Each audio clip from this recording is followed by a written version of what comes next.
우리는 성경을 이해를 해야 되고요. 이해가 되어지니까 우리가 예수를 믿게 되어진 겁니다. 그래서 성경에서 하나님이 우리 인간을 창조하셨을 때 창조하신 이유, 그 이유를 우리가 이해를 할 수 있어야 됩니다. 그렇지 않으면 내가 가지고 있는 그 생각, 그 기준으로 모든 관계를 해석하게 되어집니다. 삶의 문화 속에서 보면 틀리지 않다라고 봅니다. 우리가 배운 지식이나 세상에서 말하는 윤리나 나름대로의 삶의 기준을 볼 때 틀리지 않습니다. 진짜로. 그런데 하나님이 주신 말씀 안에서 보면 달라지는 것을 확인할 수 있습니다. 하나님의 말씀을 통해서 보면 달라져요. 그래서 사도 바울은 뭐라고 표현했냐면 철학을 초등학문이라 이렇게 얘기를 했습니다. 이 말은 뭐냐면 틀리다는 말이 아니에요. 그러나 답은 아니라는 겁니다. 그걸 가지고 삶의 문제를 해결할 수 있는 삶을 살 수가 없다는 겁니다. 그래서 초등학문 이렇게 표현했습니다. 우리가 구구단 한다고 해서 삶의 문제 해결할 수 있냐? 그렇지 않아요. 그 구구단이 잘못된 거냐? 아니에요. 맞습니다. 틀리지 않습니다. 근데 그 문제 가지고 삶의 문제는 해결할 수가 없다는 거예요. 사도 바울이 말한 삶의 철학이 그런 내용입니다. 이런 것도 우리가 확인해야 돼요. 근데 우리는요, 삶의 철학을 가지고 성경을 해석을 합니다. 그러니까 안 맞아요. 감정만 생기고 트러블이 생기고 그 속에서 이제 분쟁이 생기면서 이간질 당하게 되어지는 것을 확인할 수가 있습니다. 성경에서 말하는 인간이라는 존재, 하나님이 나를 왜 자녀로 삼아 주셨는지 그거를 우리가 꼭 확인을 해야 됩니다. 그렇지 않으면 틀린 말을 안 하면서 사단에게 이용당할 수 있는 가능성이 많아요. 나는 왜 그럴까? 나는 왜 무능할까? 나는 왜 이런 환경 속에서 살 수밖에 없을까? 분명히 정상적인 생각입니다. 근데 그 생각이 잡히면요, 하나님이 준비한 복을 볼 수가 없고 누릴 수가 없어요. 진짜입니다. 그런 나를 불러서 자녀 삼아 주신 거, 하나님의 배경 속에서 살게 하신 거, 하나님께서 나를 어떻게 축복하셨는지, 하나님의 배경 속에 있는 복이 무엇인지 볼 수 있어야 돼요. 그러면 됩니다. 그러면 환경을 넘어설 수 있고요. 내 생각 속에 있는 한계를 넘어설 수 있습니다. 그렇지 않으면 한계 못 넘어섭니다. 왜냐하면 내가 가지고 있는 생각, 내가 가지고 있는 이 감정이 틀리지 않아요. 맞습니다. 누가 뭐라 해도 맞아요. 그렇기 때문에 생각과 삶이 안 바뀝니다. 그러면 한계는요, 못 벗어납니다. 절대 못 벗어나요. 그러면 우리는 어떤 생각이 됩니까? 억울하죠. 억울하잖아요. 그 억울함을 어떻게 해석을 하고 그 억울함을 어떻게 해결하겠습니까? 해결할 수 있는 방법이 없어요. 그래서 그걸 우리는 한계라고 보는 거예요. 이러한 삶이요, 태어나면서부터 죽을 때까지 반복해서 일어납니다. 이런 일들이. 태어나면서부터 죽을 때까지. 이런 일은 반복되어져요. 그런데 참 로마서 3장 23절이 옛날에는 단순하게 죄 문제 가지고 이렇게 해석을 했는데 요즘은 저는 그런 해석이 되지 않아요. 우리 삶이 그럴 수밖에 없는 배경이 있었구나. 그게 뭡니까? 죄잖아, 죄. 하나님 불신앙한 거. 그 불신앙이 지금 우리 생각을 자꾸 오해하게 만드는 겁니다. 감정을 다르게 해석을 하게 만드는 겁니다. 하나님을 불신앙하니까, 말씀을 불신앙하니까 자꾸만 해석을 다르게 해석하는 거예요. 그러니까 감정이 쌓이고 그 감정으로 해석을 하다 보니까 답이 없습니다. 그게 억울하죠. 나는 왜 그럴까? 나는 왜 이렇게 살 수밖에 없는가? 나는 왜 그럴까? 이런 생각을 할 수밖에 없죠. 그러나 하나님의 말씀을 통해서 보면 다르게 해석이 되어집니다. 아, 그랬구나. 이렇게. 그래서 그럴 수밖에 없었구나. 이렇게. 그 답이 뻔하게 나오죠. 아, 생각이 바뀌어지는 겁니다. 답은 중요한 건 뭐냐면 생각이 바뀌는 겁니다. 내 배경을 다르게 보는 거예요. 그러면 어떻게 되겠습니까? 완전히 달라지죠. 지금까지는 운명과 팔자처럼 막 원망하며 불평을 살 수밖에 없는 환경으로 보여지지만 이제 그리스도 예수 안에 보니까 아, 그래서 하나님 나를 이렇게 축복하셨구나. 이렇게 확인만 되어진다면요. 완전히 달라지는 겁니다. 현장 보는 눈이, 문제 보는 눈이, 사람 보는 눈이, 환경 보는 눈이 완전히 달라지는 겁니다. 그럼 그 안에 뭐가 있겠습니까? 하나님 준비한 축복이 보이는 겁니다.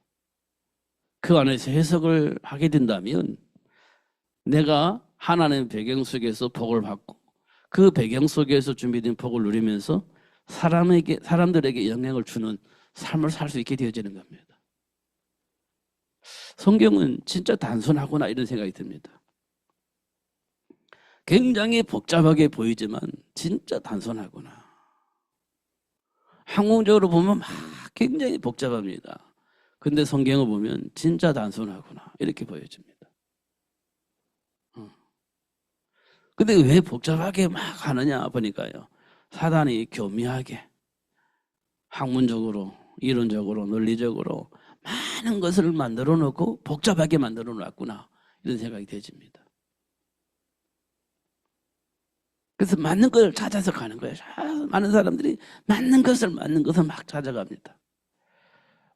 진짜 맞는 것을 찾아가야 되기 때문에 복잡이 힘들죠. 해야죠. 당연히 해야죠. 근데 그것 때문에 자꾸 또 하나님과의 관계가 이상하게 멀어지는 겁니다. 답을 찾다 보니까 이상하게 해석이 되어집니다. 굉장히 그러니까요. 공부도 해야 되겠고 수준도 높아야 되겠고 막 이런 것들이 막 들어오는 겁니다. 근데 하나님은 그걸 원하시냐? 그렇지 않아요. 성경을 보면 바울 같은 사람을 불러서 사용하기도 하시지만 사도 베드로 같은 사람을 불러서 사용하기도 하십니다. 근데 베드로가 유식한 사람이냐 공부한 사람이냐라고 보면 성경에 보니까요. 그런 사람이 아니에요. 바리새인들이 볼 때 평범한 사람 이렇게 표현했습니다. 근데 어떻게 저렇게 똑똑한 말을 할 수 있지? 이렇게 얘기를 했습니다. 물론 사도 바울은 최고의 학문을 가지고 있는 사람입니다. 최고의 배경을 가지고 있는 사람이에요. 그런데 사도 바울도 그 배경을 뭐 배제한 거나 그렇진 않아요. 그것이 필요할 때는 사용했습니다. 무엇 때문에? 하나님 나라가 회복되어지는 그 일을 위해서 사용해질 뿐이지 그것이 주가 되지는 않았어요. 성경에 보니까요. 바울이 뭐라고 표현했냐면 그리스도 예수가 드러나야 할 그 현장에서 드러나지 못하게 하는 것이라고 한다면 나는 배설물로 여기겠다. 이렇게 표현한 겁니다. 결국 그리스도가 드러나는 일에 사용되어지기도 하고 그것을 배설물로 여기기도 하고 그랬습니다. 바울은 그랬고요. 베드로는 어떻게 했겠습니까? 베드로 역시 똑같아요. 그리스도 되신 예수가 드러나는 그 일에 사용되어진 겁니다. 그러니까 하나님은요. 능력이 있는 사람을 통해서도 배경을 가지고 있는 사람에게도 그리스도를 드러나게 하신 거고 그렇지 않은 사람에게도 그리스도 되신 예수가 드러날 수 있도록 그렇게 역사하신 것을 확인할 수 있습니다. 그러면 이 땅의 모든 사람에게 하나님이 필요로 하는 건 뭐냐면 그리스도를 아는 일을 하는 겁니다. 그 일을 위해서 하나님이 역사하시는 것을 확인할 수 있습니다. 똑똑하냐? 배경이 좋냐? 그게 중요하지 않아요. 그리스도를 알게 하는 것이 중요한 겁니다. 그리스도 안에 주민의 복을 누리는 것이 중요한 겁니다. 그 일을 위해서 우리가요, 조금은 억울함을 당하기도 하고, 때때로는요, 무시당하기도 하고, 그렇습니다. 그 일 때문에. 근데 그리스도를 발견하면요, 감사하게 되어집니다. 오히려 그것 때문에 그리스도가 드러날 수 있기 때문에 감사가 되어지는 겁니다. 초대교회 마가다나 성도들이요, 그렇게 핍박을 당하면서 죽임을 당하면서도 왜 감사했냐? 그것 때문에 그리스도가 드러났기 때문에 그래요. 다시 한번 우리 깊이 생각을 해봅시다. 진짜로 삶의 현장에 흐르는 문화는요, 나 중심이에요. 잘 확인해 보세요. 나 중심입니다. 삶의 현장에 흐르는 삶의 문화는 나 중심이에요. 내가 원하는 것을 했으면 좋은 거예요. 내가 원하는 삶이 사라졌으면 좋은 겁니다. 이 땅의 모든 사람이 그렇게 생각을 하고 있어요. 그러니까요, 대화를 하면 전부 다 누구 중심이냐? 나 중심이에요. 내 생각 중심이에요. 내가 원하는 것이 되어지기를 원하는 마음이 항상 가지고 있어요. 근데 다른 사람도 똑같이 가지고 있잖아요. 그럼 충돌이 생기는 겁니다. 충돌이. 그럼 누가 더 똑똑하냐, 누가 더 많이 아느냐, 여기에 따라서 막 흔들리는 겁니다. 하나님 중심이 아니에요. 잘 확인해 보면 그렇습니다. 내가 손해를 보느냐, 그러면 견딜 수가 없죠. 내가 유익이 되냐, 사기꾼이 되어지는 겁니다. 이게 이 세상에 흐르고 있는 삶의 문화입니다. 그렇잖아요. 누가 잘 속이냐, 이게 똑똑한 것처럼 보이는 거예요. 근데 우리는요, 견딜 수가 없잖아요. 그럼 똑같이 사기꾼이 되어지는 겁니다. 그 속에서 우리가 살고 있는 거예요. 그걸 보고 우리는 지혜, 삶의 지혜라고 착각을 하는데 성경은 그렇게 말하고 있지 않습니다. 하나님의 배경 속에서 사는 사람을 보고 최고의 복 있는 사람, 이렇게 표현을 하고 있습니다. 이 말을 우리가 충분히 이해를 해야 됩니다. 그게 예수 믿는 사람이에요. 그게. 이런 부분들을 우리가 좀 잘 확인했으면 좋겠어요. 오늘 본문에 보면 예수님께서 베드로에게 이렇게 물어봅니다. 네가 진짜 나를 사랑해? 이렇게 물어보는 거예요. 진짜 나 사랑해? 이렇게. 예수님을 알면 사랑하게 되어지는 거죠. 사랑을 하려고 하는 것이 아니라 사랑하게 되어지는 겁니다. 알면. 근데 우리는 모르는데 예수님을 사랑합니다. 이렇게 표현할 때가 많거든요. 사랑해야 될 것 같으니까 사랑한다게 표현을 하는 겁니다. 근데 진짜 사랑하는가 확인해 보면 안 그래요. 자기에게 유익이 되면 그냥 예수님을 버립니다.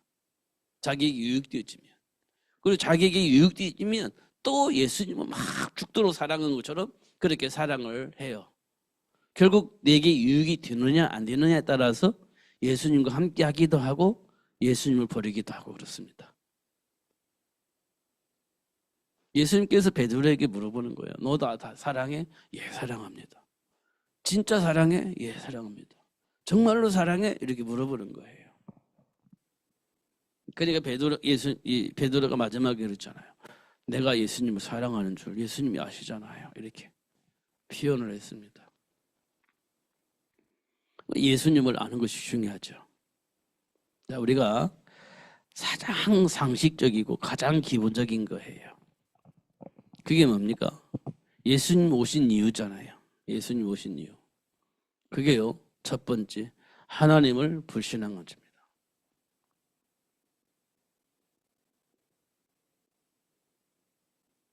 이게 첫 번째 문제예요. 불신의 문제. 하나님을 향한 불신의 문제. 이걸 보고 죄라고 합니다. 이 문제 여러분 인식을 해야 됩니다. 인식. 불신이에요. 하나님을 향한 불신. 이 문제 우리가 꼭 확인해야 돼요. 그 다음에는요, 하나님을 불신한 거 떠나니까 누가 우리 인간을 장악했나 보니까 사탄에 의해서 장악되었습니다. 사단에 의해서 장악된 상태예요. 사단에 의해서 장악됐어요. 왜 장악됐냐? 사탄이 가지고 있는 것은 사망의 세력이에요. 죽음의 문제를 가지고 있는 겁니다. 죽음. 이렇게 장악될 수밖에 없는 것은 하나님을 향한 불신의 죄 문제가 사망 세력에게 장악되어지는 어떤 배경이 되어지는 겁니다. 이 죄 문제 때문에 사단에게 일생총노릇하며 살 수밖에 없게 되어진 겁니다. 이 문제 그 어떤 방법으로도 해결할 수 없어요. 지식이나 어떤 힘과 능력으로 이 문제를 해결할 수 있냐? 해결할 수가 없어요. 이 문제는 해결할 수가 없어요. 그 무엇으로도 안 돼요. 이 세상 그 모든 걸 다 퍼부어도 이 문제는 해결되지 않는 겁니다. 평생 종로로 사다가 지옥에 가는 거죠. 이게 가장 큰 문제예요. 해결책은 뭡니까? 해결책은 하나님과의 관계 회복입니다.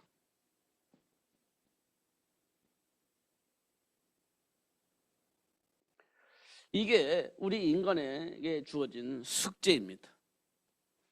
문제는 하나님을 불신하고 떠난 죄예요. 그리고 이 문제로 인해서 평생 마귀가 장악되어져서 마귀가 시키는 대로 할 수밖에 없어요. 근데 이 문제 해결하려면 하나님과의 관계가 회복되어져야 돼요. 이 관계가 회복되어지려면 죄 문제 해결되어야 되죠. 이 문제는 불신입니다. 하나님을 향한 불신이 해결되어져야 돼요. 이게 인간이 가지고 있는 가장 중요한 문제의 원이고 배경입니다. 이건 상식이라고 생각하지만 그렇지 않아요. 전부입니다. 전부예요. 이 일을 위해서 하나님이 인간을요 하나님의 형상으로 창조하셨다 이렇게 얘기를 하고 있습니다. 창세기 1장 26절에 보면 분명히 당신이 원하는 그 계획을 이루기 위해서 인간을 만들자 이렇게 얘기를 하고요. 28절에는요 이 일을 위해서 인간에게 신분과 권세를 주셨어요. 당신이 원하는 그 일을 이루기 위해서 인간을 창조하자고 계획을 하고 인간에게 당신이 원하는 그 일이 이룰 수 있는 삶을 살 수 있도록 신분과 권세를 주셨다 이렇게 얘기를 하고 있습니다. 신분과 권세를. 그리고 인간에게 생육의 복을 주셨습니다.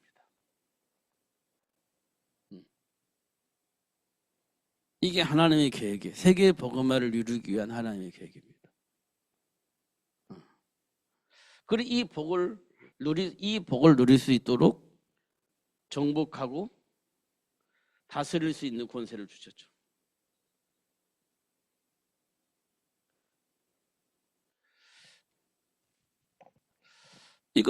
우리가 진짜 중요한 겁니다. 이걸 설명하려고 창세기 3장도 일으켜 주셨고 6장도 일으켜 주셨고 11장도 일으켜 주셨어요. 이거 확인할 수 있도록 하기 위한 하나님이 하시는 일들입니다. 창세기 3장, 6장, 11장은 이 땅이 얼마나 혼돈하고 공고한지 흑암이 어떻게 장악되어져 있는지 보게 하시고 인간들은 거기에 장악되어져서 어떤 선택을 하고 어떤 망하는 짓을 하고 있는지를 보게 하신 사건이에요. 그거 보게 하신 사건이에요. 이거 진짜 확인해야 할 부분이에요. 꼭 확인해야 됩니다. 삶 속에서 일어나는 일들이니까. 여전히 우리는요, 감정적으로 해석을 하면 진짜 해석이 안 되집니다. 상식적으로 해석하면 해석이 되어지지 않습니다. 그러면 6장도 레피드 문화 속에서 해석이 되어져야 되고 11장에 바벨탑을 통해서 해석이 되어지고 그럴 수밖에 없어요. 진짜 해석은 되어지지 않습니다. 삶 속에서 일어나는 일들이니까 어쩔 수가 없어요. 그럼 창세기 3장에서 해석되어지는 거 안 하나요? 분명히 해석이 되어집니다. 왜냐? 나름대로 성공도 해야 되겠고 나름대로 삶의 어떤 축복도 누리고 싶고 그러다 보면 하나님을 불신앙하고 내가 가지고 있는 그 욕망을 따라서 해석을 하게 되어지는 겁니다. 그게요, 창세기 3장 사건이에요. 이게 똑같이 우리 삶 속에서 일어나고 있는 일들입니다. 내면을 보지 못하면, 확인하지 않으면 여기서 우리 못 벗어나요. 절대로. 이거 다 해석해 준 다음에 하나님께서 우리에게 주신 것이 복의 근원입니다. 복의 근원으로 아브라함을 불러서 진짜 복이 무엇인지 알게 하시고 그 복을 누릴 수 있도록 역사하신 것을 확인할 수 있습니다. 아브라함에게 주신 복이에요. 그 아브라함에게 주신 복이 뭡니까? 이 복을 누리게 하시려고 아브라함에게 생육의 복을 주셨죠. 그게 이삭입니다. 그래서 이삭을 복의 근원이 되어지게 만드셨죠. 복의 근원이 되어질 수 있도록. 그렇게 역사하시는 것을 우리가 확인할 수 있습니다. 근데요, 이삭이요, 뭐로 잡혔냐? 이 복의 근원을 누리기 위해서 이삭이요, 전통에 잡힌 거예요. 전통에. 그러다 보니까 하나님이 하시는 일에 반항을 한 것은 아닌데 반항을 하는 것처럼 보이는 겁니다. 전통에 따라서 하나님은 누구에게? 야곱에게 하나님의 계획이 있는데 그게 안 보입니다. 누구에게 보여요? 에서에게. 에서에게 가는 거예요. 전통적으로 장남인 에서에게 이게 따라가는 겁니다. 근데 하나님은요, 야곱을 선택을 했어요.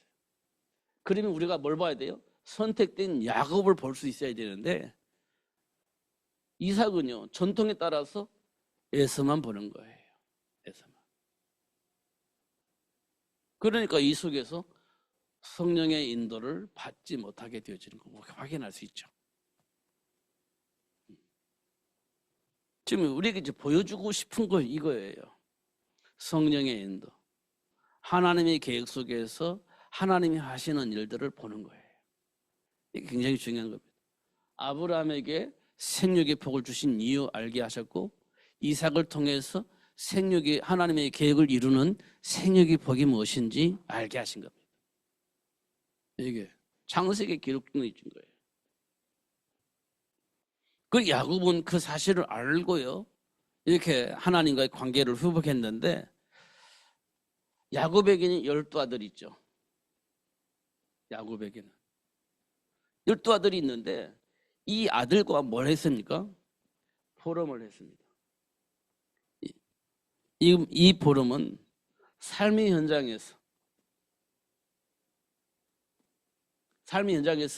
어떻게 적용을 하는지를 보게 하신 겁니다.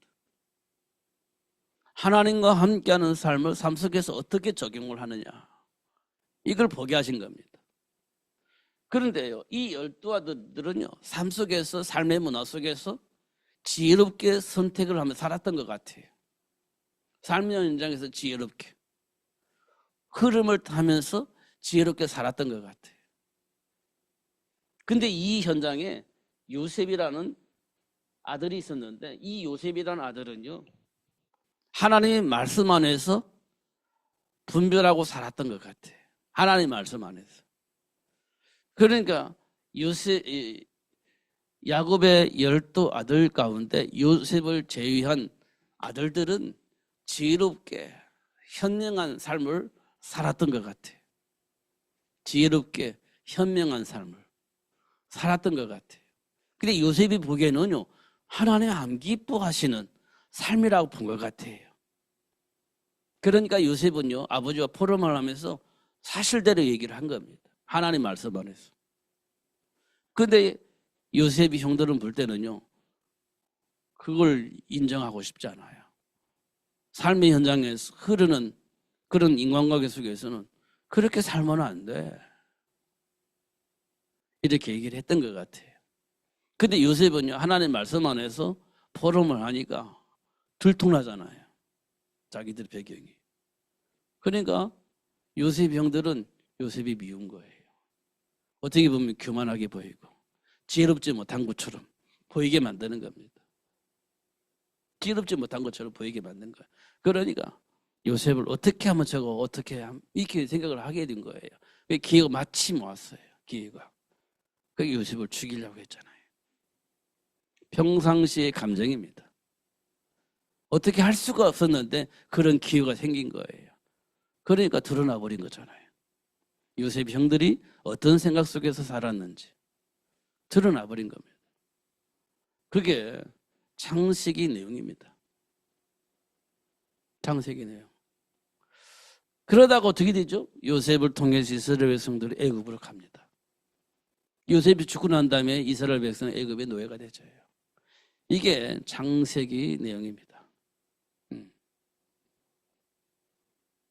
복의 근원이 되어져서 세상 모든 사람을 복되게 할 이스라엘 백성들이 애굽의 노예가 되어지는 시작이 되어집니다. 합리적인 삶인 것처럼 보이고 그게 지혜로운 삶인 것처럼 보이는데 결국은 세상의 노예가 되어집니다. 힘 있는 자들이 노예가 되어져요. 그리고 나서 시작된 것이 출애굽 사건이에요. 그래서 일어난 사건이 출애굽 사건입니다. 이 출애굽 사건은 어떻게 일어납니까? 요게벳을 통해서 생육의 복을 하나님이 주셨는데 그 생육의 복을 요게벳을 통해서 시작이 되집니다. 그 생육의 복이 모세입니다. 모세를 통해서 출애굽이 시작해요.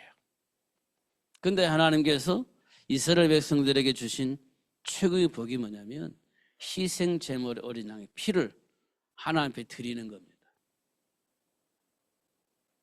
이게 하나님과의 관계를 회복할 수 있는 유일한 방법이에요. 하나님 주신 방법이에요. 이것을 모세를 통해서 알게 하시고 희생 제물 어린 양의 피를 통해서 이스라엘 백성들이 노예에서 해방되어지게 하시는 축복의 통로라고 우리에게 말씀을 하고 계시는 겁니다. 지금 우리 삶 속에 지금 어떻게 살고 있습니까?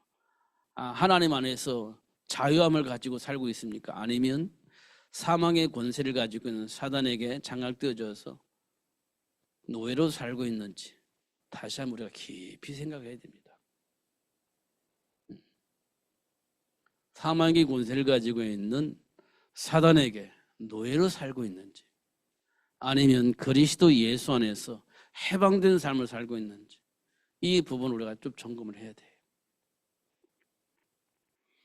그러려면요 모세에게 주신 희생제물 어린 양의 피를 하나님께 드려야 할 이유 그거 알아야만 그게 가능한 겁니다. 그렇지 않으면 해방이 되어지지 않아요. 은설주에 피 바르려고 하니까 안 발랐다고 생각해 보세요. 그럼 다 죽습니다. 그런데 그 비밀을 알고 있는 이스라엘 백성들이 피 발랐어요. 해방되어지는 겁니다. 그게 사도 바울이 말하는 십자가의 도입니다. 십자가의 도는 세상 사람들은 미련하게 보이지만 믿는 자들은 하나님의 능력이 된다. 이렇게 얘기를 했습니다. 이 말을 우리가 좀 깊이 묵상하는 것이 굉장히 중요하다. 그리고 나서 오늘 요한복음 21장을 보면 너 나 사랑해? 이렇게 질문할 때 그 말을 알아들어야 되는 거예요. 예수님께서 베드로에게 너 나 사랑해? 이 말을 알아듣냐는 거예요. 희생제물 어린 양 피, 십자가의 이 비밀 네가 진짜 알아? 그러면 예수님을 사랑할 수밖에 없죠. 예수님 이외에는 다른 방법이 없어요. 그게 베드로가 예 사랑합니다. 그럼 내 어린 양을 먹이라 이렇게 얘기를 한 거예요. 지금 우리 삶 속에 흐르고 있는 삶의 문화, 사람들이 가지고 있는 삶의 가치, 어디에 나의 삶의 가치를 두느냐 이겁니다. 그거 우리가 좀 점검을 해야 돼요. 꼭 확인해야 됩니다. 그러면요, 그리스도 예수 안에서 보면 지금 나는 어디에 삶의 가치를 두고 있고 어디에서 나는 삶의 답을 찾고 있는지 이거 확인할 수 있습니다. 꼭 그런 시간이 우리에게 필요해요. 진짜 필요한 것 같아요. 아무리 봐도 그게 중요한 것 같아요. 특히 우리 청년들이요, 지금 어디에 생각이 잡혀져 있는지, 무슨 생각 속에서 살고 있는지 이런 부분들을 우리가 꼭 점검을 해야 됩니다. 말로만이 아니에요. 진짜로 확인할 수 있어야 돼요. 그러면 생각이 바뀌고 삶이 바뀌어요. 이 말은 뭐냐면 선택이 달라진다는 겁니다. 하나님 안에서. 그걸 넘어설 수 있어야 되는 겁니다. 그거를. 근데 그거 못 넘어섭니다. 대부분은. 왜냐, 이미 삶의 문화에 잡혀있기 때문에 하나님의 말씀을 불신앙하게 되신 겁니다. 하나님의 말씀을 불신앙하는 거예요. 선택이 그렇게 되어지는 건데 뭐. 아니라고 아무리 발버둥 쳐도 선택이 그렇잖아요. 선택, 실제적인 선택이 그렇잖아요. 이런 것도 우리가 인정을 안 할 수가 없는 거지. 그렇게 우리가 해야 됩니다. 왜냐하면 그래야 전환점이 생겨요. 전환점이. 그렇지 않으면 전환점이 생기지 않습니다. 하나님은 전환점을 주시고 인정을 하고 전환하기를 원하고 계시는 겁니다.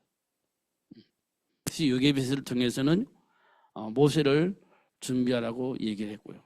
근데 그 말을 알아들었기 때문에 요게벳이 모세를 준비한 거예요. 전환점이 된 겁니다. 한나에게는요, 아들을 안 주시고요, 그 문제를 통해서 하나님께 막 기도하다가 하나님이 원하시는 일을 알게 하시고 그 일로 인해서 한나에게 전환점이 생긴 거예요. 그래서 생각을 바꾸고 준비를 하게 된 거죠. 실질적으로 전환점이 생긴 거예요. 노아에게는 하나님께서 은혜를 입혀서 이 문제가 왜 오는지, 홍수를 만나게 되어지는 원인이 뭔지 그거 알게 하신 겁니다. 그리고요, 전환점이 생기니까 노아는요, 방주를 만든 겁니다. 전환점이 생긴 거예요.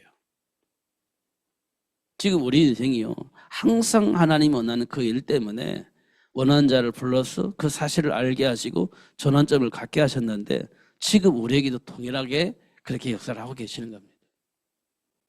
이 말씀을 통해서 답을 얻으면 항상 전환이 생겨요. 그러면 그 사람이 하나님이 준비한 복을 받게 되어지고요, 그 사람을 통해서 하나님과 함께할 이유를 말할 수 있는 축복의 열매가 맺게 되어집니다.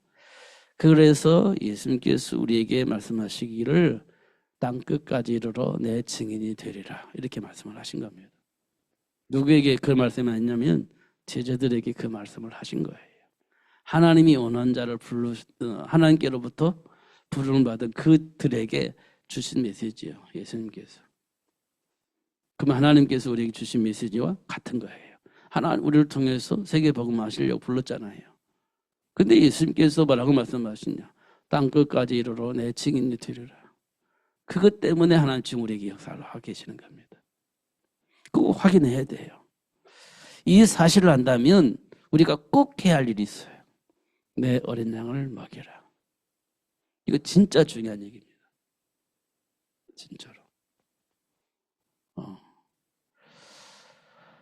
우리가 하나씩 하나님이 주신 말씀 속에서 인간의 정체성을 확인하고 그 안에 준비된 복을 본다면 당연히 해야 할 일들입니다. 근데 우리가 세상 문화 속에서 뺏기다 보니까 생각이 달라졌고 삶의 기본이 달라졌기 때문에 혼란스럽습니다. 그래서 종교화 되어져 버렸는데 이제 우리는 이제 벗어나야 돼요. 전환점이 생겨야 됩니다. 그래서 하나님과 함께하는 축복을 누리면서 하나님 원하시는 그런 세계를 만들기 위해서 우리가 해야 할 일이 있어요. 노아는 방주를 만들었고 또 여국벳은 모세를 준비했어요. 한나는 사무엘을 준비했어요. 우리는요, 세계를 복음화할 수 있는 다음 세대를 우리 준비를 해야 됩니다. 그게 하나님이 원하시는 일들입니다. 근데 내 감정을 넘어설 수 있어야 돼요. 내 생각을 넘어설 수 있어야 돼요. 내 수준을 넘어설 수 있어야 돼요. 말씀 안에서. 그러면 되어지는 겁니다. 그때 네가 나를 사랑한다면 내 어린 양을 먹이라 했던 예수님의 말씀 우리가 응답을 받을 수 있습니다. 속지 마시기 바랍니다. 환경이 어떻든 흐름이 어떻든 간에 우리는 말씀 안에서 판단하는 겁니다. 그게 중요해요. 나 이거 하고 싶어. 뭐 그거 한다고 해서 망하는 것은 아니에요. 그러나 말씀 안에서 분별하는 건 굉장히 중요하다는 거예요. 말씀 안에서. 누구 말이 맞냐가 중요하지 않아요. 하나님께서 지금 나에게 원하는 게 뭐냐라고 하는 질문을 통해서 하나님께로 답을 얻는 것이 중요하다는 거예요. 그러면 선택이 쉬워지잖아요. 그게 우리에게 굉장히 중요하다. 그 사람을 통해서 하나님이 하시는 것이기 때문에. 저는 숫자는 중요하다고 생각하지 않거든요. 우리 수준의 능력이 있으면 참 좋겠지만 그것이 하나님이 원하시는 일을 할 수 있냐 그렇다고 생각하지 않아요. 하나님이 하시면 되어지는 일이에요. 그러니까 우리 수준과 능력이 내가 볼 때 참 무능하다 보인다 할지라도 하나님이 함께 계시면 되어지게 되어 있습니다. 사도 바울 있잖아요. 내게 능력 주신 전에서 내가 할 수 있다. 사도 바울의 실력과 배경을 가지고 한다는 게 말하지 않았어요. 하나님이 하실 때 할 수 있다라고 얘기를 한 겁니다. 꼭 기억을 하시기 바랍니다. 기도하겠습니다. 살아계신 하나님 아버지 감사합니다. 오늘도 최고의 복을 주시고 또 알게 하시고 누릴 수 있도록 하시는 성령의 역사 속에 준비된 복을 보게 해주시니 감사합니다. 하나님이 주신 복을 날마다 누릴 수 있을 만큼 성령으로 충만하게 하여 주옵소서. 흔들림이 없이 하나님이 약속하신 그 축복을 누릴 수 있는 삶의 배경을 알게 하시고 누릴 수 있도록 역사하여 주옵소서. 예수님 이름으로 기도하옵나이다. 아멘. 우리 308